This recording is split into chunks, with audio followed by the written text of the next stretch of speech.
The presentation of the WUSA and Turner Sports.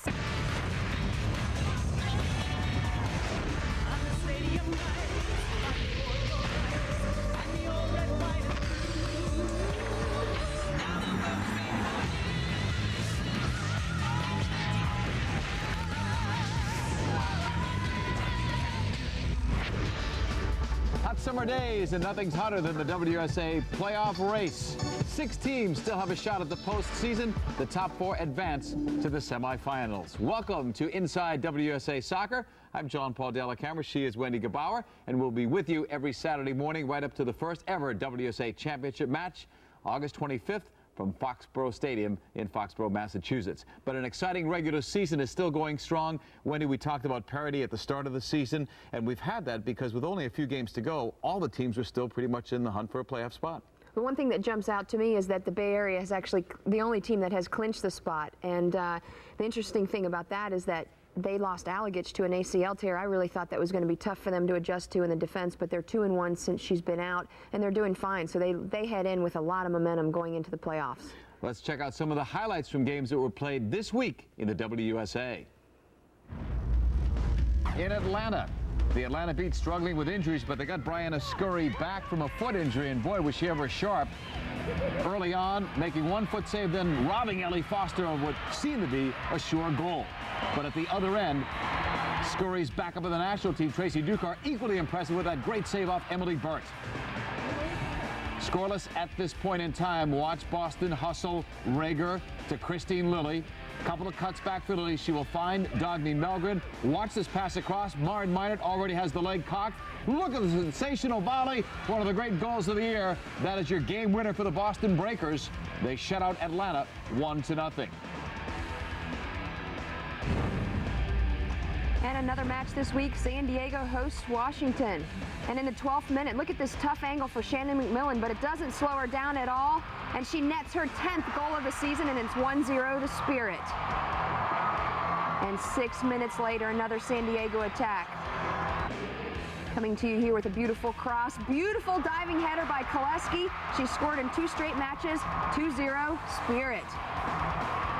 But it's not over. Washington comes back as Baiji streaks down the wing and crosses it, and Pag stops it, but Michelle French's shot stopped there, and Justy Baumgart follows up and pounces on the rebound to cut the lead in half. Now here on the other end, Justy is the provider, this time to Ham, making a run in. She fights off Fawn and buries the equalizer, number 6 for Ham. This season as the Freedom salvage a 2-2 tie. And Carolina hosts the New York Power. Terrible news early on in the match. Christy Pierce goes down with an ACL tear. She's out for the season. Look at this attack by Carolina.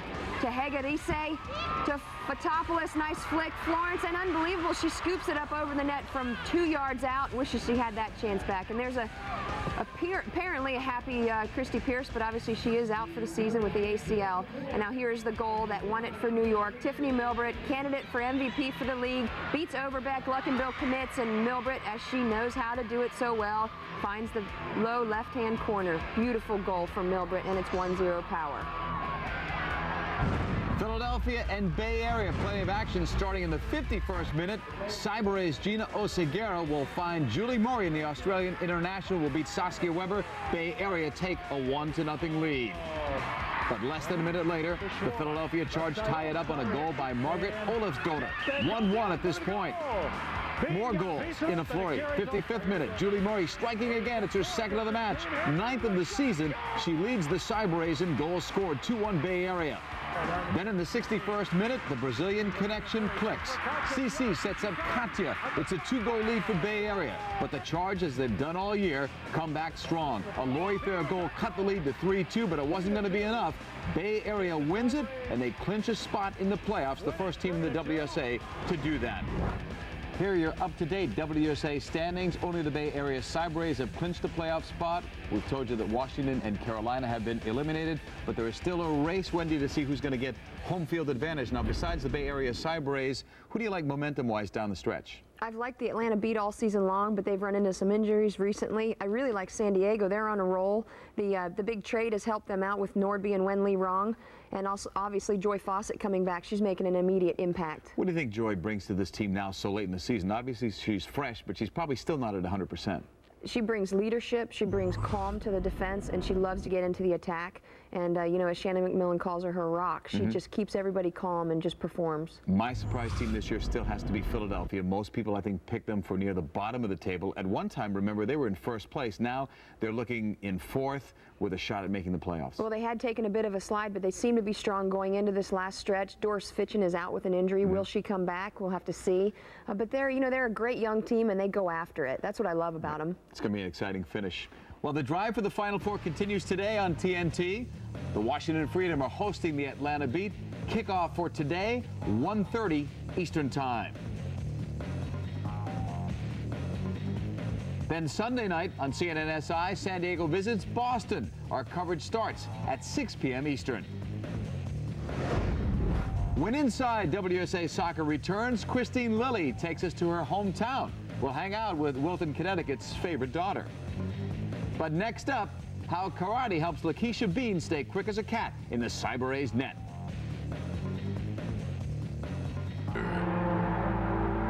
Former World Cup teammates Cindy Parlow and Christine Lilly.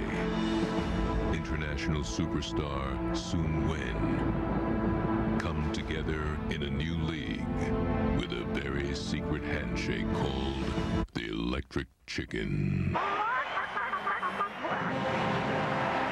WUSA Women's Professional Soccer.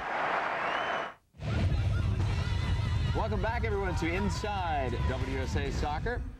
Lakeisha Bean started her soccer career in the field. When she was 11, her team's goalkeeper went on vacation, and Bean went in the nets. The job was hers from that moment on. Now Bean is between the posts for Bay Area, and her solid summer has helped the Cyber-Rays go from bottom feeders to top of the table. She's comfortable kicking and punching off the field as well. Bean's an accomplished martial artist.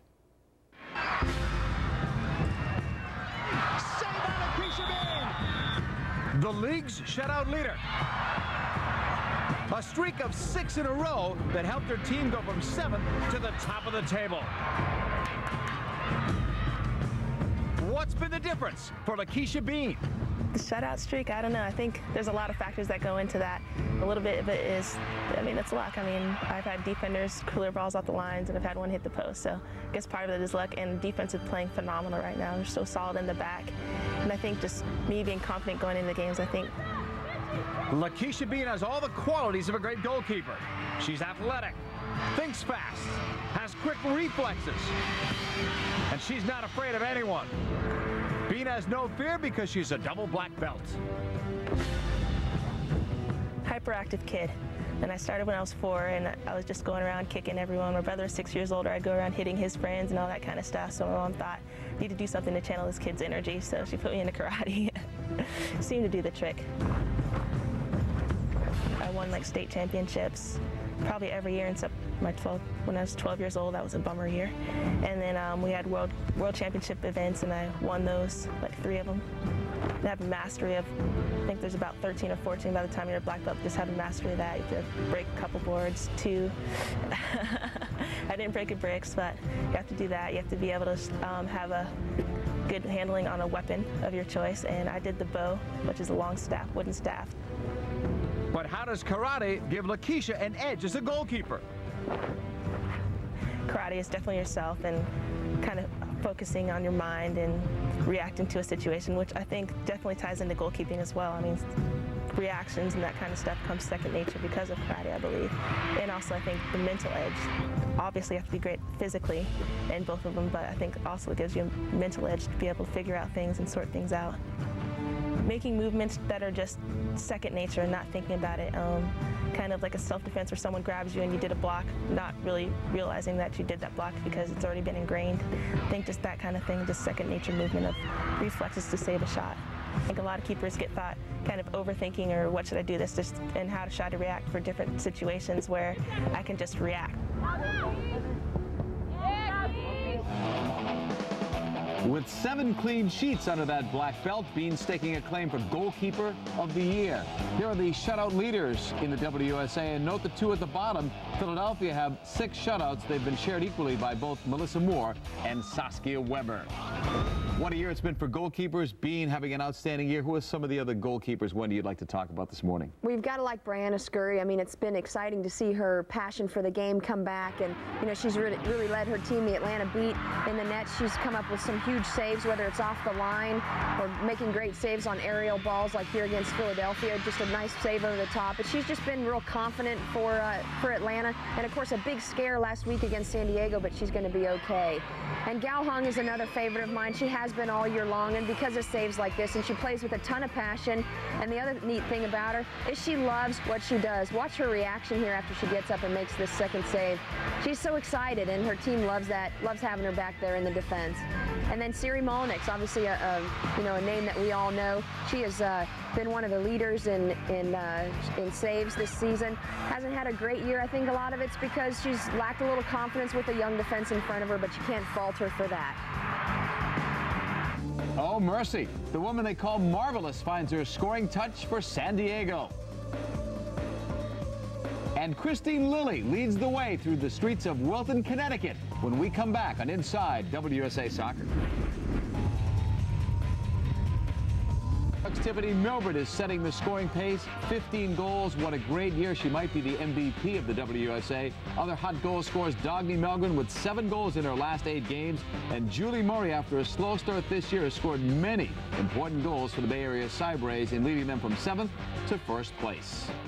Before she saved the World Cup for the United States with her crucial defensive header in the '99 final. Before she played more international matches than any player on the planet. Before she became captain of the Boston Breakers. Before she was one of the best soccer players in the world. Christine Lilly was the pride of Wilton, Connecticut. Guess what? She's still the pride of her hometown. We caught up with Christine for a special tour of the place she'll always call home. It's a town in Connecticut that has one of the best players in the world, Christine Lilly. And you can definitely tell this town really appreciates it because when you're coming in, it has a sign saying like, home of Christine Lilly. Every time I come home, I have to go through either the south side or north side of Route 7, and it has it there. And each time I drive in, it reminds me what I've accomplished and what I've done in my life. And I wouldn't change anything about where I grew up. And I thank the town for all that they've done. I've spent my entire life in Wilton. I moved in '76 when I was 5 years old, and ever since then, I've been a part of the town, but it's a small community, so basically you kind of grow up knowing everyone in the town.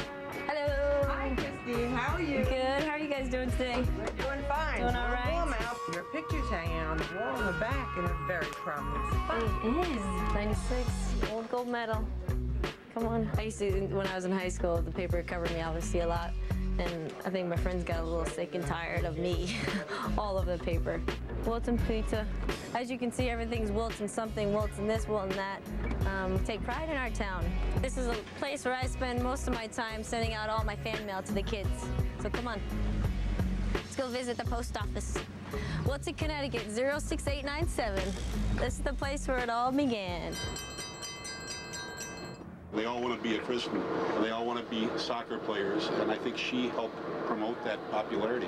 I'd love to go back because that's where it started for me. And when you think about how far you've come, you never forget where it started. And so for me, it's to go back and show the kids that, you know what, they can do anything they want as long as they keep trying and believe in it. And it's so special to learn from her because, first of all, she's like on the national team and plays in the Olympics. Since she's one of the best players in the world, she's sort of a hero to everybody here, like an inspiration for everybody that plays soccer. I think the most famous person from our town is definitely Christine Lilly. Soccer was kind of big in my area, and I think I just kind of enhanced it. You know, now when people think of Wilton, they think of me, and they also think of soccer, so it's kind of nice. That's a great pass, and that's a great goal, Yellow! Now we're coming upon to the right. This is a moment here. This is where the parade ended for Christine Lilly Day. Wilton welcomes home Christine Lilly. It was crazy. crazy. You know, I think when you grow up, you never imagined there'd be a day like that ever for you. My whole family was there celebrating the World Cup when we won and the '96 Olympics. They had two days for me. So it was one of those days that at the time you laugh because you think it's funny, but then as time goes on, you really appreciate it. That's great for Christine Lilly. She has definitely put Wilton, Connecticut on the map. Right now, the captain of the Breakers, though, is trying to get Boston into that fourth and final playoff spot. She can't do it by herself. She's had help. Dagny Melgren's had a great year, and Maren Meinert especially, and especially those two lately have helped lead Boston. They have. They've been a force, and we expected that out of these international stars. But in my opinion, Meinert has two goals that could make the top of the list as far as best goals in the WUSA in year one. We'll take a look at two of them here. There's a beautiful one there. Early on in the season, Maren Meinert just takes it, sends it home from the top of the 18. And take a look at this goal in their last game against Atlanta. Just a volley right out of the air, and she sends it home. She's just so composed and brings a lot of experience to this front line. Christine Lilly and the rest of the Breakers will be meeting Julie Foudy and the San Diego Spirit. Catch all the action Sunday on CNN SI. Kickoff 6 p.m. Eastern Time from Nickerson Field on the campus of Boston University. Now for our next wave, and this week we go global with the woman they call Marvelous. Mercy Akide sparked the spirited Nigeria offense when they splashed on the stage in World Cup '99. Now the African Footballer of the Year is finding her stride in the WUSA, bringing her physical presence and silky technique to the San Diego Spirit. Hi, I'm Mercy Akide. I'm from Nigeria. I play for the San Diego Spirit. Mercy Akide, it's a goal! Marvelous Mercy. And Mercy Marvelous is dancing in the night. She is a specimen, so athletic, you know, just this raw talent, fast and skillful, and so fun to watch because she's so good on the ball. And so it's been great to kind of learn her style of play and the Nigerian style, and as a character, which I love, you know, always laughing. She does this little Miss America walk, like she pretends like she's walking down this catwalk and she puts her hair down, and she's a character. So she's been a lot of fun to have on the team. Now Mercy races into the box on Sombrero, and it's a goal! Soccer was not my first game. Ping pong was my first game. I never told people. Ping pong was my first game. Then when I started playing with my younger ones, then I went to high school. I played for my high school. So that was the place my header brother now called me and said, "You are going to Lagos. They called you to go and play in Lagos. So just go ahead and play soccer." To get the grunt. Coming up in our Kickin' It segment, Cindy Parlow will show us some aerial skills.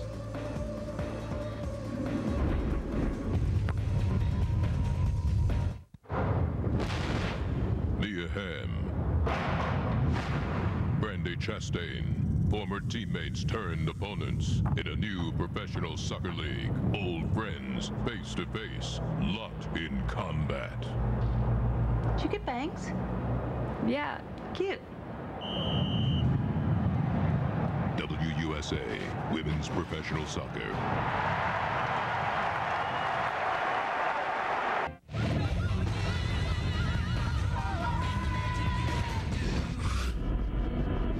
Hi, my name is Cindy Parlow with the Atlanta Beat, and I'm going to give you some tips on heading. Great header by Parlow! Obviously, the most important thing is your timing. If your timing is off, no matter if you have the best technique of heading, you're not going to head the ball very well. You're going to make like this arc with your body. You're going to go backwards and then come forward, and you want to make sure that you're heading it in the middle of that arc with your head. So you don't want to head it back here, or the ball's going to fly up. And you don't want to head it down here, you're not going to have any power. You want to try to head the ball when you're right in the middle of the arc. That's the proper technique. You see, I jumped up, I had good timing, I leaned back, and I followed through, hit the ball at the center of my arc, and then snapped my neck through it and had power behind my shot. Well, our thanks to Cindy Parlow for the tips on heading. That segment was shot in healthier times for Atlanta and healthier times for Parlow, who recently had a concussion in the game last week against San Diego. And if you'll forgive this bad pun, Wendy, this Atlanta team is very much beat up. 4 players injured. Well, Brianna Scurry obviously goes down, and she's okay, we found out, but I mean, we thought maybe she might have broken her ankle or a bad sprain. This is the tackle here. She comes up rolling around in agony, and, you know, good thing that she got back into it. Oh, this is a collision that resulted in a concussion for Cindy Parlow. And then Sawa has to pull herself out right before half, a bit of a knee injury, just a bruise, so hopefully she'll be back. But yeah, Atlanta Beat is just beaten up, as you said, JP. We'll see what they're made out of, because they haven't had adversity really all year. I mean, they didn't lose 2 games in a row until the very end. They were undefeated on the road. So how does Tom Stone pick up the pieces? I mean, this is hard for him or anybody. 4 injuries to 4 key players. We expect many of them may play today, but we're not sure. Well, and they've taken some hits in the standings, definitely, since they've you know, been battling these injuries. So I think you're right, JP. It's going to be a good psychological test for him and a good prep test for Tom Stone and his staff to see if he can keep them focused and confident going in. And that defense has done its job, but in the end now we're seeing more goals being given up. Is that because of the injuries, or you know, maybe just everybody's due for a bit of a slump here? Well, I think the Boston goal, Meinert's goal, was unsavable by Scurry. Right. So it's not like Scurry seemed to be a bit lame and couldn't make the save. The question is just whether or not she's missing a beat, because she's, you know, she took a hard hit, and you know, sometimes that affects a keeper physically. But I believe she's got what it takes, and I think with Brianna Scurry healthy and confident behind that defensive line, she gives them a lot of energy that they need. She has had a great year. Stay tuned. We'll have a lot more coming your way on Inside WUSA Soccer. We'll be back after this short break. Hi, I'm Mia Hamm. You're watching Inside WUSA Soccer. And Mia's team, the Washington Freedom, will be playing for pride against the Atlanta Beat, who will be looking to regain their winning ways this afternoon. The Freedom and the Beat will kick off today at a special time, 1:30 Eastern, only on TNT. Winnie, let's get your take on the games that will take place this weekend and Monday as well. We'll start with this game coming up today, Atlanta on the road against Washington. Washington has nothing to lose. They're just going to come out and play with pride and hope to notch a win. Atlanta's still looking for a playoff berth. They have not secured that yet. They're not healthy, and they've taken some hits lately. So, you know, a win there would help them with the playoff berth and also give them a lot of confidence going into the last couple games. 3 straight losses for the Atlanta Beat. How about tomorrow, San Diego at Boston? The loser can think about the offseason. Well, I like San Diego's chances with the leadership of Julie Foudy. I think the trades with them acquiring Wenli Rong and Bente Nordby were great. I think Wenli Rong and Fan Yunji are playing well in the back line, along with Joy Fawcett, who's made her comeback, and she's playing great, giving them a lot of confidence. And then either Pags or Bente Nordby in goal. I mean, how can you lose either way? Yeah. And Boston has won 2 straight for the first time all year, but they do have a losing record at home. We'll see how that plays out tomorrow. Now, on Sunday, the Bay Area will visit New York in a major match. Bay Area is in first place. New York went for a bit of a slide, had a big win to knock Carolina out of the playoffs, but they still need a win here. Well, and Bay Area has secured that playoff spot. They're the only team that has. But, you know, you're right. New York, I mean, this is a must-win for them. But the thing that I like about it is New York's Tiffany Milbert, how do you stop her? She's got 15 goals.